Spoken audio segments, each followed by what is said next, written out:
there was the time, I think it was in your first semester as a med student, when you phoned us and you were crying and you say, oh, I did so bad and all of that. I failed. Oh, no. Okay, I'm trying to say it in a kind way, Leanne.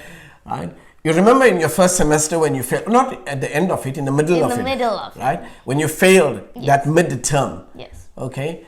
And you called us and you said you don't know whether you're going to make it in med school and you'd rather even give up.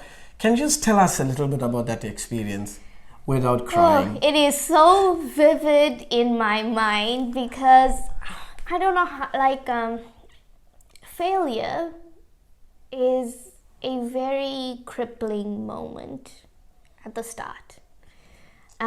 Nobody gets a fail in front of their face and says, oh, well, it's okay, next time I'm going to do better.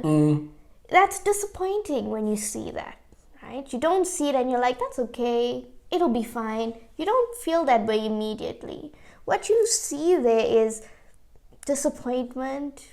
You also feel like you studied so hard and what was the point of it? Do you sometimes feel that because you failed, maybe you're not cut out for it? Yes. Because then you look around, so you have your fail in front of you. You look around and you see people high-fiving each other. You see people saying, oh, that was so easy, oh, nice one. And that can be really crippling. And it's sad. And I think as someone speaking to students about failure, I think it's important not to say, oh, failing is okay, you will get over it, and you'll do better next time. We also need to acknowledge that failing is really a horrible feeling. All right? And we don't want to encourage failure and say, oh, you can always, failing is okay. It matters what happens after that. That statement is true, but we need to also acknowledge the disappointment of what happened so that we don't make the student feel like everything they've done, you're like, oh, well, what you did didn't work, so now do something else. It makes you feel like, oh, all these months I've been studying, what was it all for? Right? That's real, actually. That's very hardcore, real. Yeah. Usually when I talk about failure, I want to inspire students and say, don't focus on your failure. And failure is just an indicator for a new beginning, a new start. Yeah. But you are speaking about the real feeling of failure. Yeah. Which it's sad. Yeah. And how did you overcome it, Leanne? So I think I took some time to process it. This is as a university student now, right? And also I was really ashamed about it as well. So when they called us into the dean's office to discuss, you failed this, you're going to fail the year if you don't pick up I was so ashamed because I just wrote a book called Resilient Learning, and here I was in the dean's office discussing how I just failed my first semester in med school. And I was embarrassed, But then I looked around me and I saw all of these really incredible people there next to me, because there were some other students that also failed. And when I realized that, Did you feel good that the other students failed? But I realized that I'm not alone, right? And we all study differently, so it's not like, my way doesn't work. I realized that all the work that I did wasn't useless, because we had these few sessions with with one of our lecturers, one-on-one. I called it the breakfast club because we all failed and we were all in this class. And so it's this is a class of failures. Not really. This is a class of people that want to do better next semester and are ready to see where the gaps are in each of our different journeys and make that happen. But you have to want to do that. So you must have the desire. Yes. To improve and to change. And not just the desire, you must be ready to take action on that as well. Because I can say, I really want to do well. I really want to do well. And then go home and be like, oh, well, okay, I'll do well. Okay, tomorrow I'll study. And so just hoping for it, praying for it, wishing for it is not all. Yeah. You have to do the practical steps that is involved to make it a reality.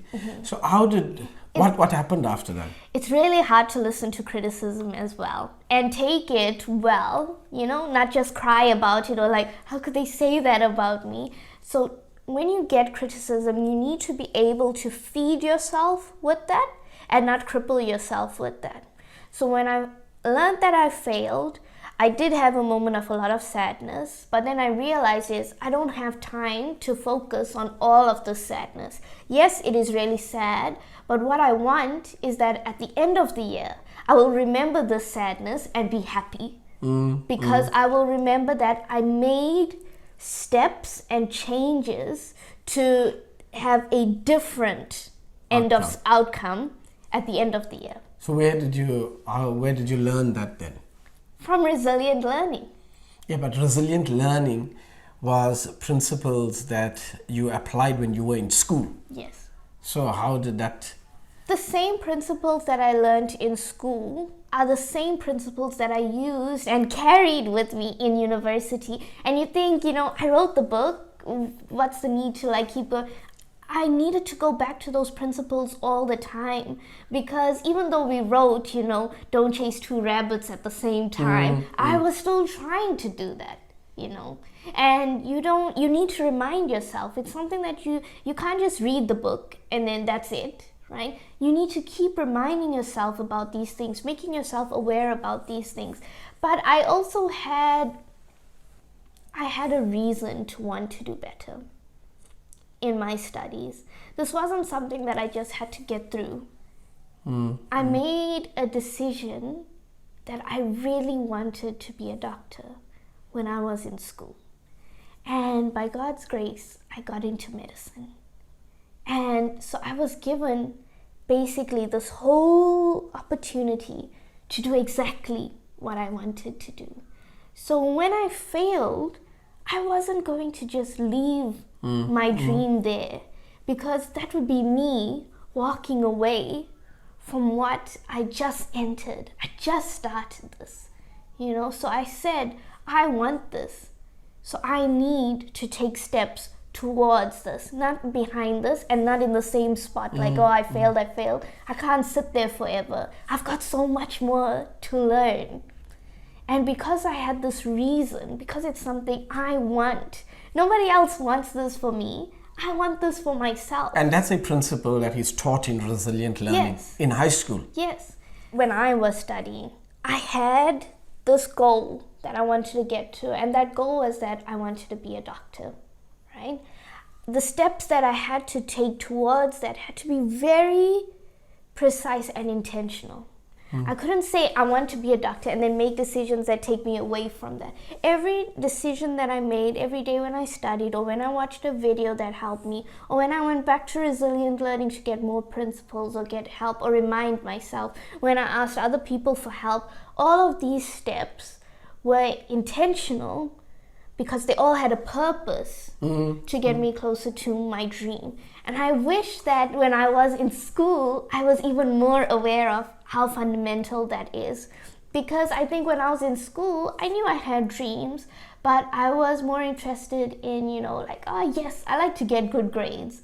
But I think if I applied this mindset that everything that I am doing is for myself, actually, and for my future and for my growth, I would have made a lot more of those decisions intentionally instead of just letting it fall into place. Yeah, it's quite interesting. I didn't realize that, even as your father. I didn't realize that you were not so intentional in high school, because you did quite well. Yeah. So I'm just thinking, what would have happened had you been more intentional? And I don't blame you, neither do I blame any other student, because as a student, as a young person, you don't take the time to look so far into the future. Yeah. Now you are saying it, I wish I was more intentional. But it's in retrospect. Yes, because it is in hindsight. You're looking back. Yeah. Okay? But I have a question for you, Dad. How do students who don't know what they want to do in their life yet, which is the case with many students, it's hard to know exactly what you want to be in life while you're still in school. How do you make intentional decisions then? Because if you can't see your goal, how do you take intentional or purposeful steps towards that goal? Interesting question, Lee, because when we talk about what you want to become, what you want to do, your career, and all of that, we're looking at a life that is out of high school, even out of university. We are looking quite far ahead. Yes. Okay? And it's hard for the high school student to know that that's exactly what they want. If you see how the curriculum in a school is designed, okay, they don't ask you to make that decision immediately here. So I think success must be broken down into chunks. When I say chunks, I mean periods of time. Okay, so right now, whatever your goal might be as a student, your goal was to be a doctor or engineer, right? You don't talk about engineering, but I knew you wanted to be that also, right? A student's goal might be to be in this profession. That's in the future. But right now, what he needs or she needs to be successful in is in this period. And what defines success here? Unfortunately, it's got to do with grades. Okay, so when a student takes time to be intentional about learning what is in front of them here and now, you are actually breaking down that big goal that you might have into a small time stamp. And you are saying, I am going to excel with this year. So if I'm in grade 10 as an example, I'm going to excel in grade 10. I'm going to do well. And if you do well, you are preparing yourself for grade 11. Grade 12, out of school, you do well in matric or 12th standard, you're preparing yourself for university. You do well there, then you're preparing yourself, setting the ground, doing the groundwork, setting the stage for your future career or job, whatever it might be. But can you see how you take that, you break it down into chunks? So your question is, how would we know what we would like to be in the future, firstly, and how do we get there? I'd like to answer that question by saying, you'll never know all at once. Yes. Okay? Like, I remember when I bought a set of engineering boots for you. Steel-tip boots. Yes, steel-tip boots. It's still brand new at home. Yeah. Right? Because when you showed me a desire, oof, man, I'm so good in technical drawing. I like to be an engineer. I wanted to encourage you in that regard. Yes. That's why I bought the steel. I carried it all the way from the US to bring to you, to inspire you. Okay? But little did we know that when it comes to the end of grade 12, right, you will go towards medicine, not towards engineering. I didn't know that either. Yes. So if I knew that I was going to be a doctor, I could have said, oh yeah, so this engineering thing on the side, that's okay. I can just do whatever I want. Yeah, but I didn't know that. Yeah, but doing well in engineering was very important for your overall grade, which was a criteria for you to be accepted into medicine. Yes. So that's why I'm saying that knowing that you need to excel with what you have right now is extremely most important. Because you don't have control over... Yes. In grade 10, you don't have control over how you're going to do in university. Yes. You only have control over how you're going to do in grade 10. Yes. And how you do here can change the trajectory and project how you will do there. You see? So I like to think that it's a bit too much on a student to know. Right? Oof, I think you're and I see parents saying, oh, I want my child to be a doctor, study art. Meanwhile, maybe the child is just an artist. Yes. Or the child is... Just doesn't know what they want to do. Yeah. Or the child wants to be a mechanic. And the parent thinks, oh, I don't want my child to be a mechanic. I want my child to be a lawyer. You see, and then they impose this on the child. And the child is unhappy about everything. Yes. So the child, if the child is not interested in it, is not going to do well in the first place. So for me, success must not be defined by the ultimate outcome. Success must be defined of where you are in the journey. Am I successful where I am? Yes. If you are in grade 10, are you successful as a grade 10 student? Yes.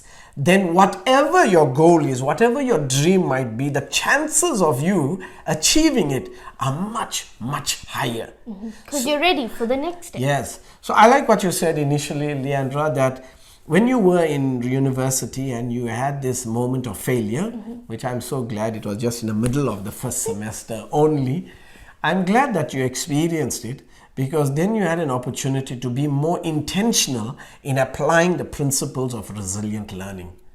And for me, what excites me is the idea that if we are intentional in applying the principles of resilient learning, we can guarantee the outcome. And I want to encourage the parents and the teachers and the students who are listening. I want to encourage you to realize that resilient learning inculcates the idea and breeds the idea of intentionality in school. What Leandra realized in university, had she realized it when she was in school, she would have done much better. So resilient learning is actually intentional learning. And resilient learning shows you how to be intentional while you are in school. Any final word about intentional learning with regards to resilient learning, Leanne? I would like to tell the students thank you for taking time to invest in yourself through resilient learning, because that itself is an intentional decision. And I hope that you will continue making these steps and allowing us to be part of those decisions in your future. And each step thereafter must be intentional. Yes. Some people take the first, I've been a preacher all my life, and sometimes as a preacher we make an altar call. And who wants to change their lives, they all come forward. Yes. Right? And then next week we make another altar call. The same people come over and say, what happened? Oh, I had a relapse. Intention means you got to decide every day. Yes. It's not one decision you make and then everything falls into place. Every day you need to say, I'm going to spend time studying this, or I'm going to spend time learning how to do this, or I need some more time figuring that out. So then you can't just acknowledge that and leave it at that. Tomorrow you're like, okay, now I did this yesterday. Today I'm deciding to do this. Okay. So resilient learning is intentional learning. Yes. You get it? Resilient learning is intentional learning. Put it here.